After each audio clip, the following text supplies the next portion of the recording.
песня совсем не о том, как становятся славным попом.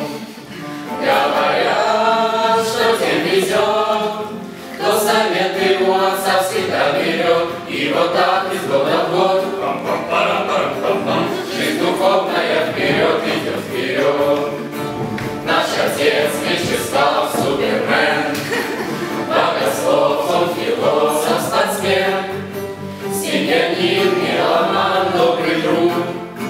Его знают все священники вокруг. День воскресный спешат люди в храм, хоть и трудно вставать по утрам, а в субботу полнейшей людей и немножечко бати грустней. Говорят, что тем везет, кто советы у отца всегда берет. И вот так из года в год